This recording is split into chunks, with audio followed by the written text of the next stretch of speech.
Continuamos en esta conversación con el profesor Fernando Mieres desde Oldenburg, Alemania. Profesor, le había dejado planteado en el segmento anterior, como usted lo estaba describiendo, que ¿qué tanto puede hacer la sociedad civil organizada en el contexto democrático con la oposición que se tiene, no la que se quisiera, como usted lo ha señalado, cuando el gobierno es incapaz, por decisión, por interés o por las causas que sean, de reconocer al otro como ente dialogante en un proceso de negociación? Sí, yo creo que en estas situaciones, cuando existe una relación de absoluto desconocimiento del otro, el otro tiene que darse a conocer. Y la única forma de darse a conocer es mediante la acción política, es decir, anunciarse.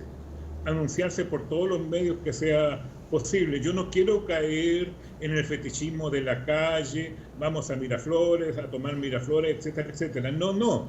Pero hay una gran cantidad de acciones que permiten de una u otra manera anunciarse frente al otro. Y voy a hablar en términos más concretos en relación a la situación específica que está viviendo hoy día en Venezuela.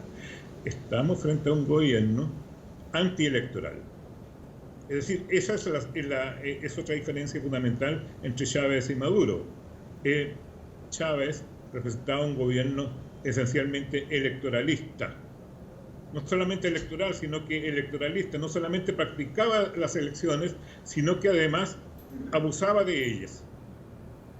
En este sentido, yo pienso y creo que hay que obligar al gobierno a hacer elecciones. ¿Cómo?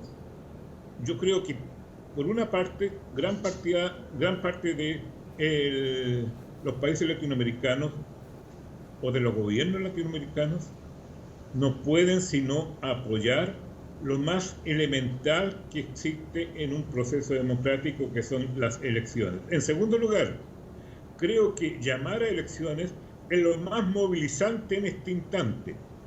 Hay algunos que me van a decir, no se trata de hacer elecciones, se trata de derribar al gobierno. Yo me preguntaría si acaso hay una contradicción entre ambas cosas, porque no se trata de ir a las elecciones. Alguien va a decir, Fernando Mieres es electoralista. No estoy diciendo que hay que ir a las elecciones porque no están planteadas, sino que hay que luchar por las elecciones. Ahora, prácticamente, sí. No, disculpe, por termino. Las elecciones, no en las elecciones. Este por es la palabra fundamental que articula oposición, resistencia e incluso me atrevería a decir insurrección. Ahora, en este planteamiento que usted está haciendo de ir a lo electoral, a las elecciones, ¿cuál sería la ganancia para Venezuela de que este proceso se encauzara con un actor político? Porque usted hablaba hace un minuto de la acción política, con un actor político que sea ciudadano, sociedad, en vez de un actor político que sea pueblo masa. ¿Es necesario desmasificar en este momento al venezolano, empoderarlo como ciudadano para que esto que usted está planteando tenga éxito en un contexto en el cual están reducidas a su mínima expresión casi todas las libertades de las cuales gozamos los venezolanos por Constitución? Mire, yo creo lo siguiente, yo creo que cada movimiento necesita un camino. Si uno plantea distintos caminos, no hay movimiento. Todo movimiento tiene que recorrer una ruta, tiene que ser encauzado.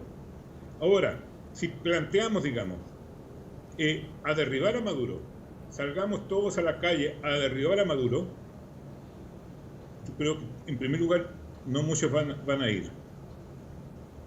Y en segundo lugar, Maduro estará en la salsa, bailando en la salsa que más le gusta. Es decir, en un enfrentamiento, en una situación frontal, donde lo que se da sería la lógica de la guerra y no la lógica de la política. En cambio, si planteamos a luchar no en las elecciones, sino que por las elecciones, se va trazando un camino el término de elección va articulando distintas demandas populares y se van causando. Ahora, o hace elecciones y pierde, o no hace elecciones y tiene que perder. Es decir, aquí se aplica la misma lógica que se intentó llevar en el revocatorio, con la diferencia que el revocatorio fue boicoteado desde dentro y desde fuera. Y lo digo con toda claridad, fue boicoteado desde el interior de la MUD por determinados partidos y naturalmente por Maduro. Entonces, si existen fuerzas al interior de la MUD o de la oposición que están interesadas en boicotear las elecciones, va a pasar lo mismo que con el revocatorio. Fuerzas, profesor, y disculpe que lo interrumpa, fuerzas que parece todavía continúan jugando a una agenda propia, no para beneficio de todos los venezolanos, sino para beneficios de interés de los partidos que están dentro de la mesa de la unidad.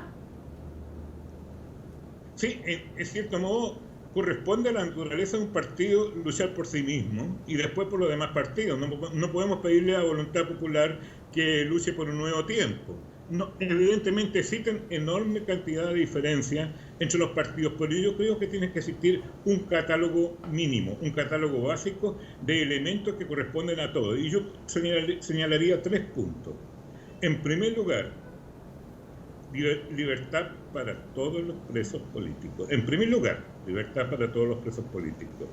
En segundo lugar, un cronograma electoral lo más pronto posible y en caso de que no se dé ese cronograma electoral, luchar por la dimisión del gobierno. Y en tercer lugar, la defensa irrestricta de la Asamblea Nacional. En esos 3 puntos yo creo que están de acuerdo todos los partidos de la oposición y el que no está de acuerdo no pertenece a la oposición. Pero están de acuerdo en eso y sin embargo, a pesar de que existe ese acuerdo a lo interno, hay una parálisis desde hace casi 5 meses en un proceso de negociación que no avanza primero por interés del propio gobierno y después también por este mismo hecho de jugar a los beneficios individuales de los partidos políticos. Sí, es difícil, digamos, tantos partidos políticos encaminarlos hacia un punto común denominador. Pero yo creo que en este momento ninguno puede darse el lujo, a menos que se entre en una alternativa colaboracionista. Yo creo que en este momento quien plantea no a las elecciones está diciendo lo mismo que Maduro, que dice no a las elecciones. Y disfrazada de radicalismo, esa alternativa aparece, a mi juicio, como fundamentalmente colaboracionista. Usted ha visto desde la distancia todo el proceso venezolano, profesor, así como ha visto desde la distancia todo el proceso chileno posterior a la dictadura que lo obligó a salir de su país. ¿No ha pensado en regresar a Chile y hacer ejercicio de pensamiento político desde su país de origen? En Chile, en este instante, yo creo que está prácticamente todo arreglado. Salga quien salga de las próximas elecciones, la alternativa va a pasar por el centro, o centro izquierda o centro derecha. Existe una situación límite, como en Venezuela. Si existiera en este momento, yo estaría fundamentalmente preocupado por lo que está sucediendo en Chile, pero lo de Venezuela es dramático y lo de Chile es política cotidiana. Ahora, esa es la razón por la cual me estoy ocupando intensamente, quizás más que de Venezuela, de la situación que está ocurriendo hoy en día en Europa, fundamentalmente el país donde estoy viviendo, en donde sí que aparecen elementos que son dramáticos, como el surgimiento de los sectores neofascistas, la amenaza que representa Putin, y en ese sentido yo estoy muy concentrado en la situación que está ocurriendo en Europa. Pero en Chile las cosas están marchando bien. Yo creo que no me necesitan por el momento. Profesor, ya para finalizar esta grata conversación que hemos tenido con usted en esta edición del programa, usted ha hablado de que la situación de Venezuela es dramática, pero más allá del empleo de esta palabra, ¿cuál sería para usted la que define en este momento lo que ocurre en Venezuela? Es como una situación límite, pero una situación límite que se mantienen en el tiempo.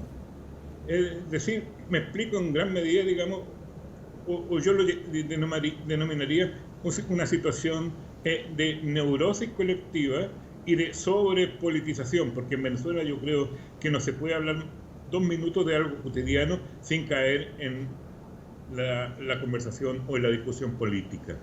Es decir, es un país sobrepolitizado, es un país que no vive una situación normalizada. Yo creo que la mayoría de la gente prácticamente ya no tiene vida privada, porque el único tema es la política, la política y la política. Esa es la diferencia, digamos, con otros países como Chile, por ejemplo. Muchísimas gracias, profesor, por esta conversación que hemos sostenido en esta edición del programa con el profesor Fernando Mires desde Oldenburg, Alemania. Agradecida, profesor, con usted. Las gracias se las doy a ustedes. Hasta una nueva edición.